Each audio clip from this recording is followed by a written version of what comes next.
All right, another totally rewarding chats.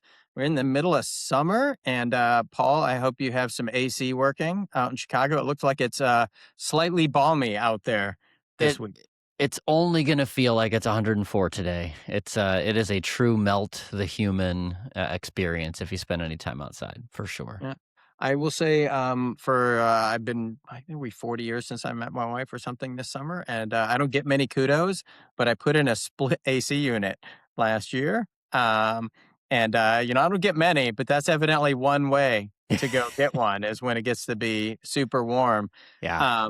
And we have the Massachusetts version today rolling. So Cassie is with us today. How are you, Miss Cassie? I'm great. sitting in Connecticut representing Massachusetts. Yeah, well, It's the office is in Massachusetts, but we can see you're not in the office. yep. At home in Connecticut where it will also be hot and I will be turning on the air conditioning. When I say put in a split, we don't have air conditioning in the house other than one location. Now, is in the great room, so we just don't have AC. So What? What? So when you build, like you can AC means you have to have the air ducts and forced hot air, and so Yeah. we actually I would say it's probably 6 to 8 days a year that you kind of wish you had AC. We're up a little high, the breeze comes in.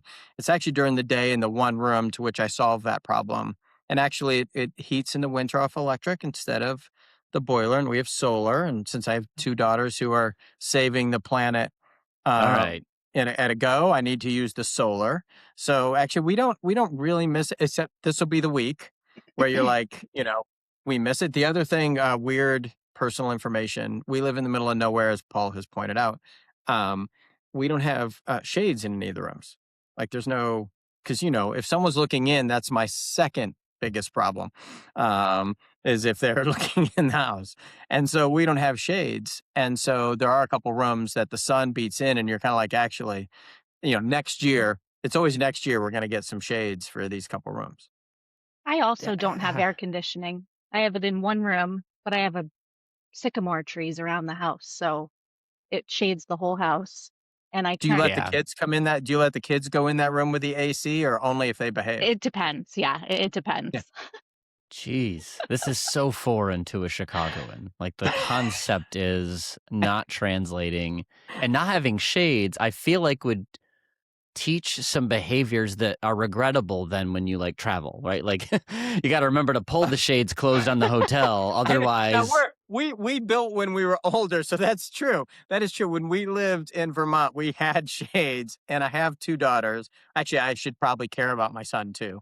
I say that, but you're right. You are absolutely right that it could for younger people, growing up in a place with no shades, it could teach them behaviors to be like, it's I'll just change. it's Yeah, fine.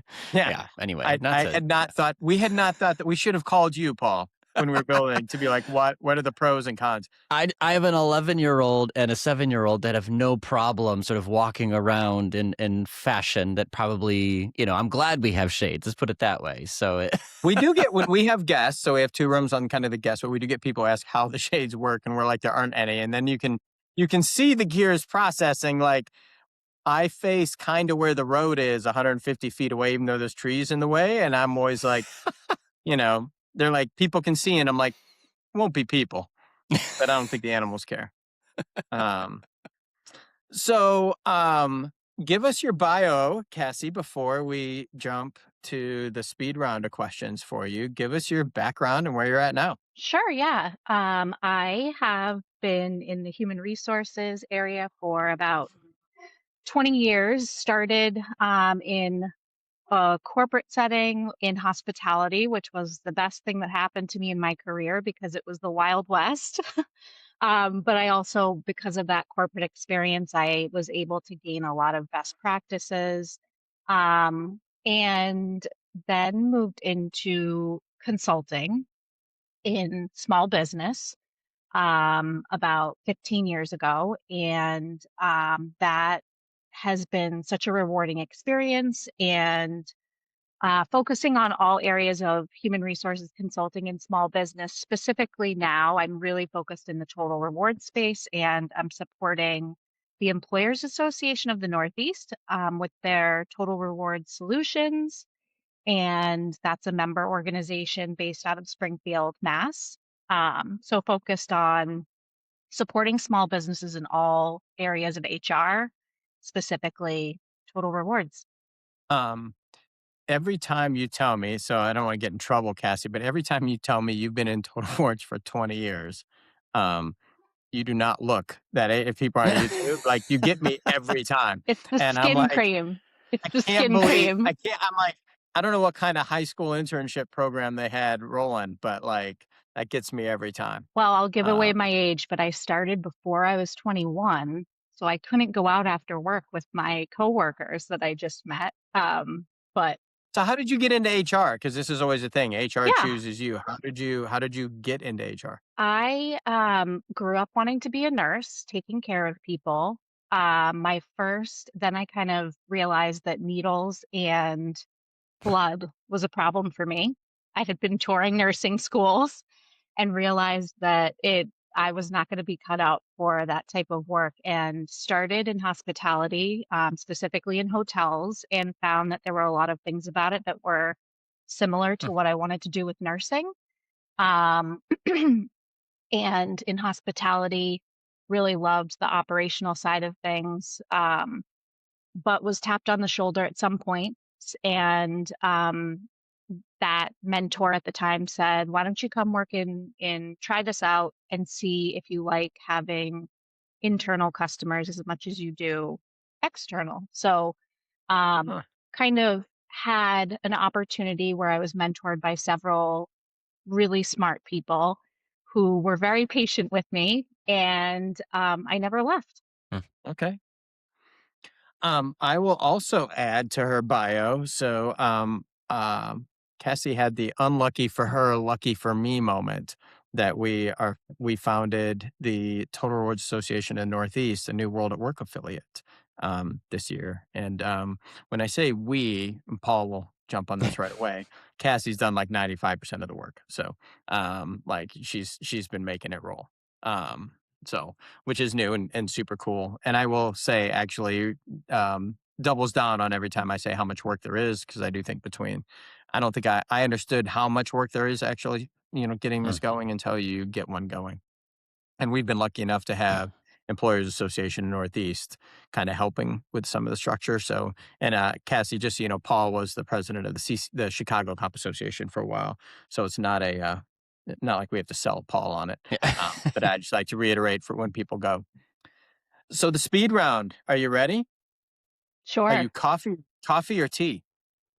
Coffee for sure. Coffee Okay. knows I have deadlines and tea's kind of an afternoon thing, so I coffee for sure. Oh, tea's the afternoon thing. And then the follow up is always, are you a coffee snob or just coffee? I love all coffee. It's actually when I'm traveling, it's the number one thing I want to do, find the best coffee shop. I definitely like a strong coffee though.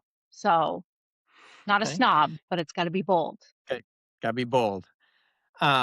Number one place you've been on vacation that you think others should go to? Hmm. I these days am loving staycations, but if I had to pick a place that I've been, it would be probably Edinburgh, Scotland. Hmm. I thought there was so much history and the people were friendly. So that would be my number one. All right. Very important one here, as this is the first session I'm recording coming off the trailer tour. So I think it's supposed to say total comp tour. I guess trailer has bad connotations, although probably aligned well to me. Um, so if you have a weekend away, no kids, no spouse. So this is 100% your choice. Are we going to a posh resort? Or are we camping and roughing it in the woods? Uh, a resort, exploring during the day, lots of activities and sweater dirt during the day, but then I want to sleep in some clean sheets with a shower. Yeah. Okay. That is definitely the most common sort of, well, I shouldn't say the most common. The most common is not the Sean answer at all. I think but there's a lot of folks that it's all about the sleeping arrangement. Like, no problem Yeah. getting out in the woods, touching dirt, touching trees during the day, but it's got to be a comfortable That is my night's youngest. rest. My Yeah. youngest, Paul. That's what she settled to. I know. Yeah. Um, so knowing you, Cassie, your favorite item of swag you have ever seen. Cassie, we Oh, have already some kick-ass swag at Total World Association Northeast, and I had nothing to do with it, as you can imagine, Paul. But we have some great stuff. But what is your favorite swag either we're offering now or that you've seen over the years? Well, I must say, the Total Rewards Association of the Northeast has a pretty awesome zip up. It is my new favorite thing. It is other than I won't lie, I'm not wearing it today because I I'm was in the bait. It's I gonna be was 100 tempted. degrees. I was Yeah. tempted. I think the rocking folding chairs, the portable rocking folding chairs, those Oh, are pretty cool. we need to get that on the list then. Yeah, that's a Uh, high ticket item. So okay. yeah. Um, That's not one you just give away for fun. no. so Paul, I'll let you know how mine is because you're not getting one. The high ticket item. I don't Um, live in the Northeast. I uh, am. um, and then the important one, are you a crunchy or creamy peanut butter person? Peanut creamy for sure. More versatile. Goes in More recipes. more vers I don't think we've had a winner based on versatility Right. before, Yeah. but that's the most practical answer I've gotten. Right. I only want one jar and it I needs to can be able to only have serve one multiple jar, and it's the purposes. Yeah. most practical and versatile tool that I have. All right, that's I mean, great. it works, right? It Right. works. I'm not gonna lie, that's correct. That is It the is. correct answer. It's correct. Yeah. Um, so the reason I wanted to have you on and talk through it is we have a lot of people who talk about comp programs and larger comp programs, but you have the unique perspective of kind of helping companies get their comp program together or doing fractional comp work for them at companies that have, HR department of HR plus eight, maybe one and a half shared roles, but they don't have a comp department. And so talk to us a little bit about some of the best practices you see for companies that can't, expend 40, 80, 120 hours a week on comp programs. Where do you see them getting started and what's the most important things for them to have in place?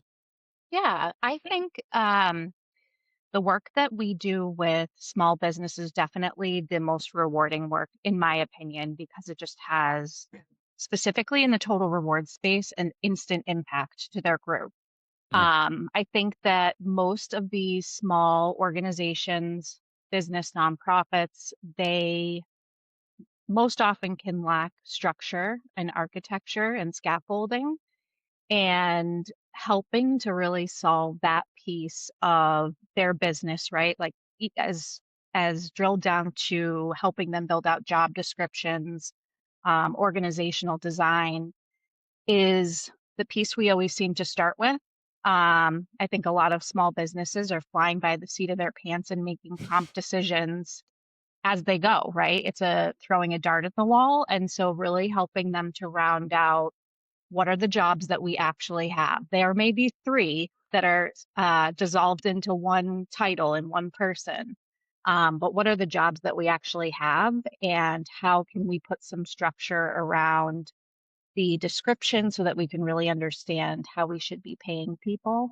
Um, and I think that back to basics piece is what we always start with or recommend. Um, and then I think also the second piece is always you can get a lot of bang for your buck in a small organization that isn't focused on the salary or Mm. compensation. There's so much more to how you can enrich that employee experience. And I think small organizations have the opportunity much more than larger to have the best employee experience now. Yeah. I just as a framing question, what does small mean, right? So like I'm a company owner of less than 10 people. Certainly we're small. I work with clients with 30, 100, 300, 600. Like, at what point do you think you outgrow being small? Like, so just contextualize it for us a little Yeah. bit. And you're talking about small business. So what's a typical makeup? When do you become a not small company, kind of in your mind? Yeah, I think in our world, 250 employees, 300 or less is a small organization.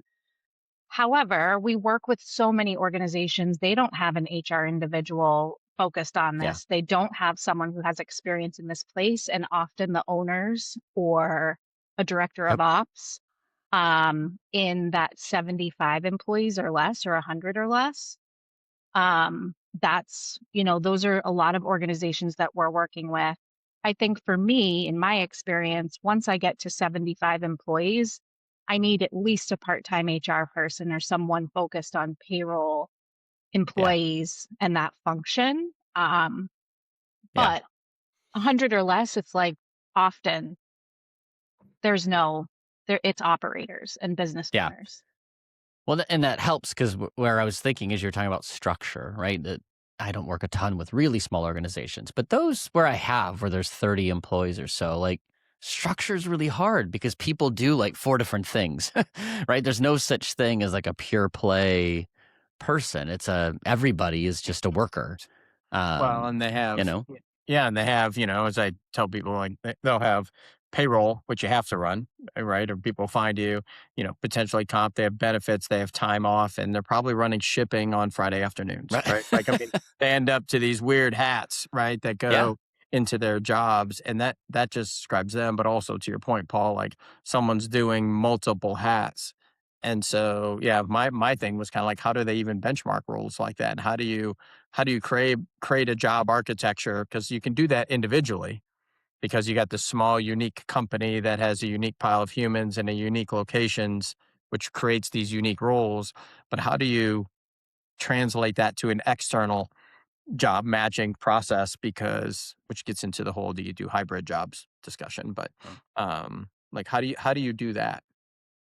I find that most small organizations don't, right? They don't benchmark and they're using public sources, which is difficult. In all of my conversations in the past 6 months, job descriptions is the number one piece that I think human resources professionals, operators, or business owners should be using some type of AI to create job descriptions, right? If you're not already doing that, you should be, and you should be exploring it because it's a very time consuming task that it's like if we can drill down and get some type of structure around that one piece, it's probably going to be blended. It's probably going to be a Mm, few jobs in one, but at least we can get some structure around it. Um, and then I think, also just modernizing systems in general. So a lot of small organizations may be using some pretty antiquated payroll or HRIS systems and just kind of finding the one that might innovate a little bit more for you Mm. from a reporting and data standpoint. There's a lot of big box payroll solutions that offer more than they ever have before. So I think using AI for those job descriptions, mapping out that org structure, because it's going to really, you'll be able to visualize where your blind spots are and gaps, and modernizing that, the payroll, HRIS, it's going to help the employee experience inevitably. How do you see companies tackling that though? Because one of the interesting when you talk to companies like that, like payroll, I always come back to payroll, right? Um, the email that you rarely see is the email sent to HR payroll that says, "Hey, thanks, Paul. I've gotten my pay right for 52 weeks in a row," right? They only get emails when it goes wrong, and so that has to happen. Benefits has to happen. Yeah, like you have this stuff. So how do you either are you helping them or how do you find companies able to go figure out what to do next because it's gotten more complicated? It has. Um, and I think that all HRIS and payroll companies or vendors or services are a little bit different, but they're all kind of offering similar things, which in 2026 and beyond, it's like if we have an automated payroll and timekeeping, we are way behind, right? So automating, we're no longer in a time where people can't punch in and punch out on their phones.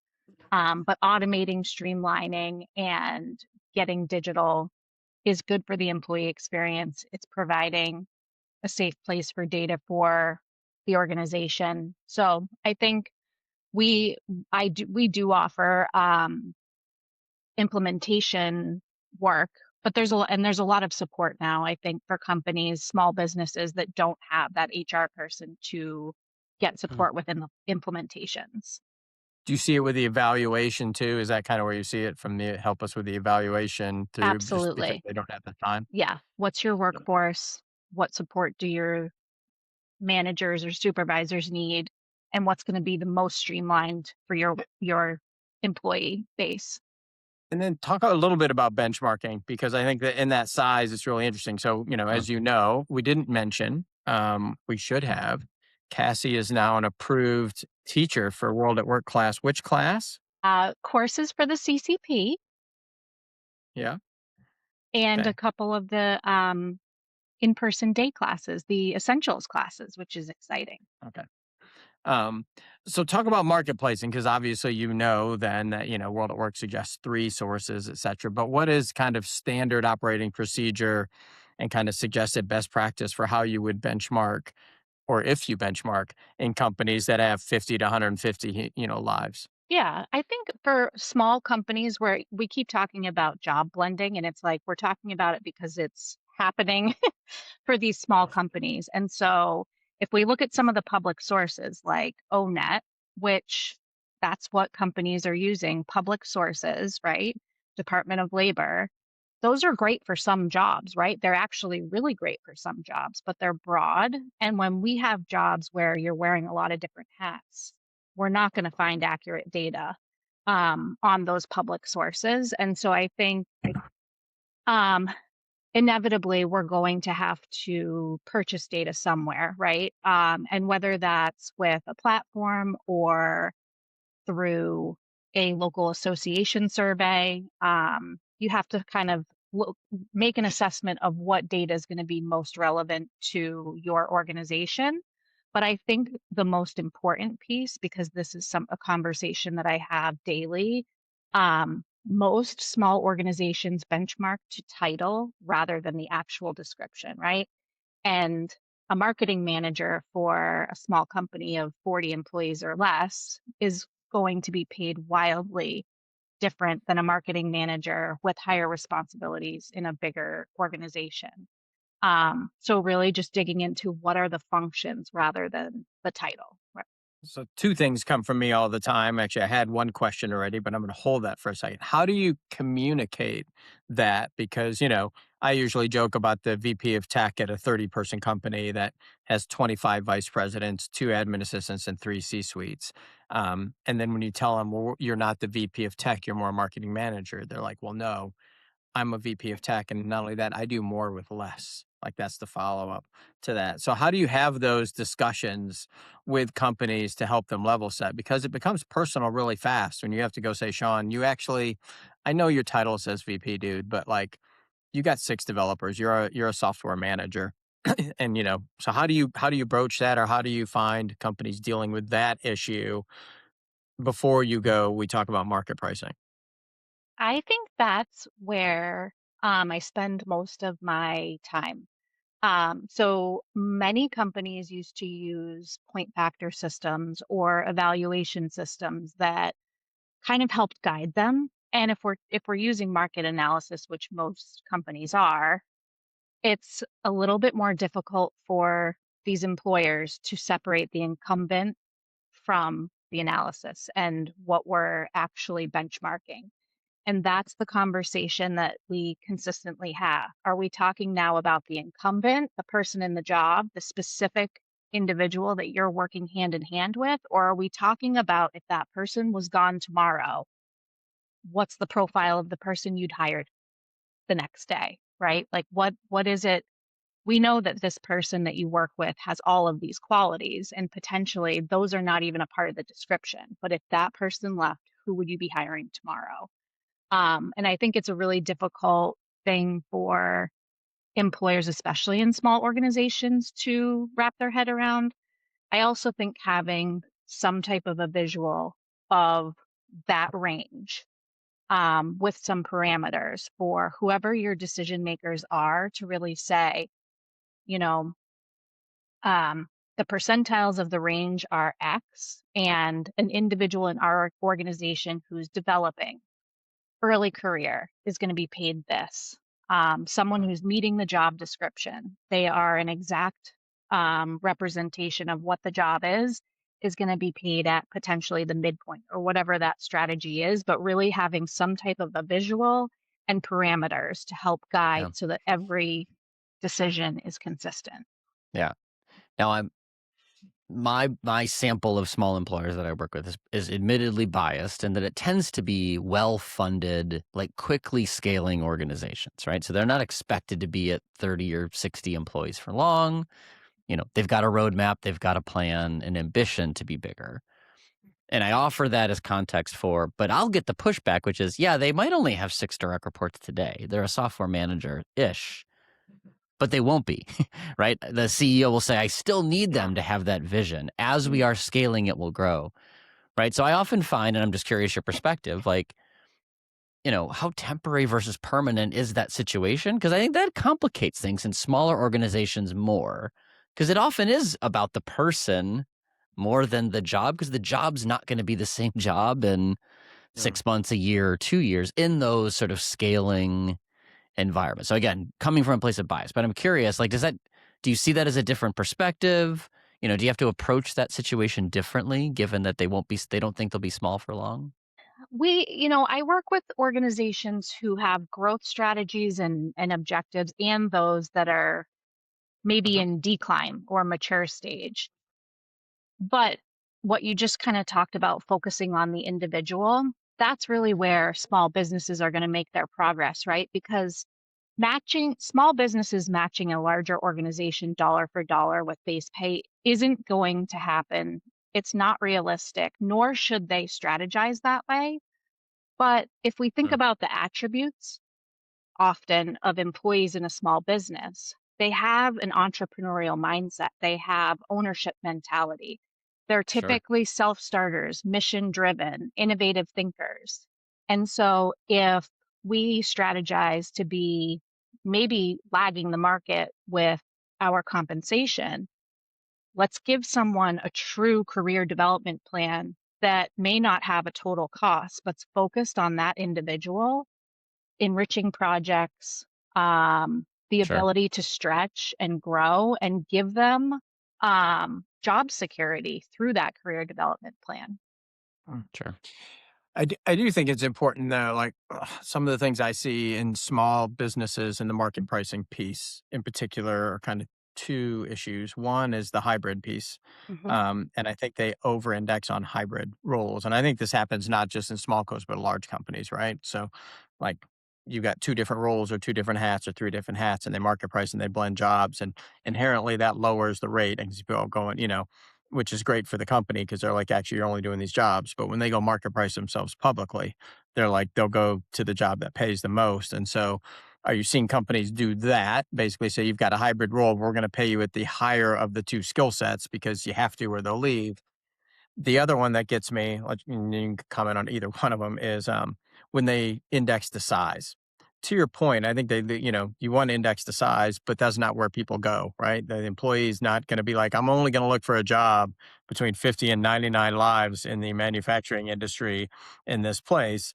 And the example I use a lot is, you'll see them go index and be like, how much is an accountant?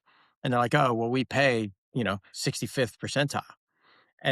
And so then they go work the wrong problem. To your point, Cassie, it's like, well, why are people leaving? We pay more than market. It must be culture. It must be something else. And you realize actually you pay at 40th percentile for the market in your industry. People are just leaving you to bigger companies. So are you seeing some of those issues also bubble up as people, because they when I've worked with small companies, admittedly like Paul, very few in general, they tend to put themselves on kind of an island and, we're a unicorn thing, which is not untrue, but the talent pool is not that unicorn only. I have found over the past 2 years that small organizations used to kind of target being at the 80th percentile, no longer are. They're absolutely meeting 100% of the market with pay, but combating with flexibility, ability to schedule around family, ability to um, be in a hybrid setting, or I work with several organizations where there is no start time and end time of the day. Whether you're Hmm. salaried or hourly, the work needs to be done, and they're implementing variable pay plans. Um, so I think And if we look at nonprofits, it's like or other organizations that are in at maturity or decline, it's like they may not have the budget to stretch that base pay, but they absolutely are offering flexibility as the number one focus area. And then number two is the career development opportunities, enriching projects. I think that for someone working for a small business, they feel the immediate impacts of that business doing well or Mm, financial issues, right? And they feel it in the day to day of I'm not able to go to Home Depot to purchase these supplies that I need to because we're struggling financially, right? Like there's an immediate impact in a small business. On the flip side, if organizations leaders can focus on communicating and having like that career development and the ability for someone to have job security, I would rather work in an organization where I have the ability to make decisions, sure. autonomy, and job security than make 50,000 more dollars any day. And I think that generations now joining the workforce identify with what I said compared to the Mm. other. Yeah, it speaks to a broad challenge, which is benchmarking in general, which is the data is not going to give you an answer. Like the data is going to give you a story, right? But that may not be the story that you need to care about, right? Like Right. most published surveys are missing small employers. They don't participate in big company comp surveys because why would they? Right? They can't afford the fees. The jobs don't work anyway. Small companies, the benchmark, like, does size matter in terms of the market? Yes and no, right? To Sean's point and to your point, I think, it's going to give you an answer of what some companies put into a database of what they pay at a salary, but that doesn't necessarily give you the answer of why somebody will work there. And are there other elements of pay? Are there other elements of the value proposition that matter more anyway? So it's always a broad caution about like, don't look up the data point and say that's going to be my salary because that's not necessarily going to help you compete for talent better or for worse in any size organization, but particularly in Yeah. smaller companies because there's more to the story kind of uniquely in a small organization. How do you, I mean, kind of the last point on this, and I know we're cognizant of time too, Cassie, but for me, how are you seeing companies properly communicate this when they're hiring? I mean, I don't think there's any adverts or anything that says, we have a horrible culture. You're not allowed to make decisions, and this place is going to suck to work at. Like there hasn't been that job description, but we pay okay. Like that's not the job description. So how are you seeing companies either through what they're posting, and also how are they, going through the talent acquisition process, but then how are they kind of doubling down to their current employees? I mean, great places are great places. Like I always say, like they don't have to do any marketing, but good places, like not average, but good, I still think they need to do some work to talk about why they're Mm, good. And great places that's easy, right? Well, it's not easy to make it great. It's easy you don't have to communicate why it's great. I think that the two things both of you just talked about, like benchmarking and the data is a tool for us, right? It's not directions that we must follow. It's simply a tool and data to support us in our yeah. decisions. And then we have to make our decisions, right? So we have to look at the data, the tools, and then we have to say, as an organization, this is what we want our comp philosophy to be. And the best organizations I work with have a one-page comp philosophy that just specifically says, Right. this is where we stand with base pay. This is what we value in terms of what we promise you as an employee.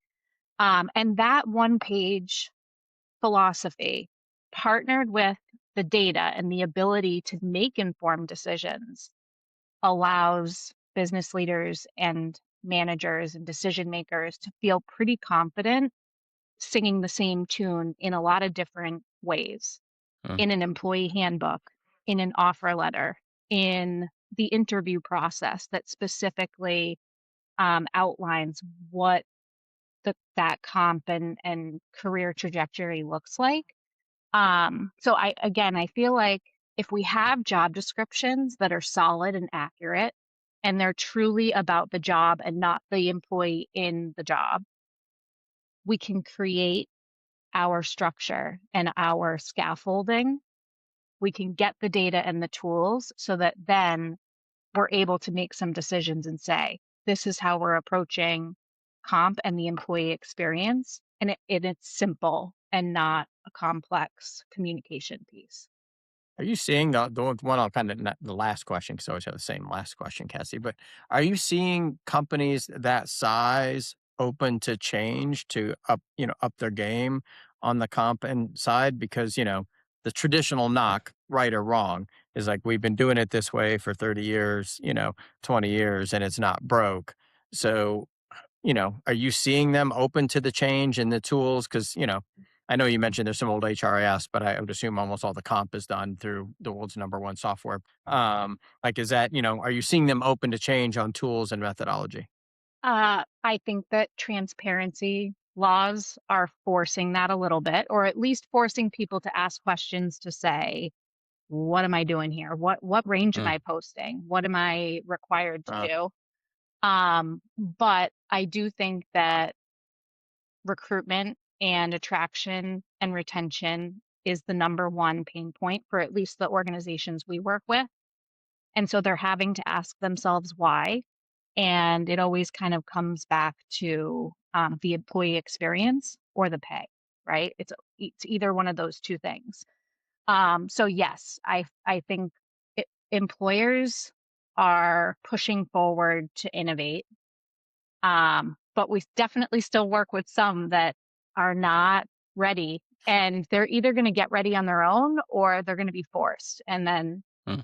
that's catastrophe. So So, and just came to mind because I keep saying last question, but as you speak up, like these small companies where you have small departments, um, do you see a lot more than you would expect or less than you expect on the compression side? Because you've got someone in that role for a long time, and they literally in some of these cases might have two accountants, for example, and then they've both been there 25 years and one leaves, so they haven't been in the market for 20 some years. Um, and then what happens? And then how are you see them tackle they obviously can bring someone new in, but how do you deal with the accountant who's been there 20 some years that's now below market? I definitely I we see equity issues like what you're talking about a little bit less, but compression is definitely one of the number one pieces because we have so many organizations when they're throwing the dart. It's based on what a demand is in the recruitment process rather than actual data. Yeah. So we absolutely are combating that. And, that's the other piece. If we aren't proactive with the data and making decisions, then we get ourselves into an issue where we're required to rectify something, which is a bigger bill, right? And it sometimes Mhm. comes along with the attorney bills. So um, Yeah.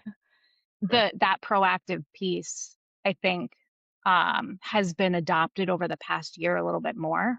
Yeah. Huh. Yeah.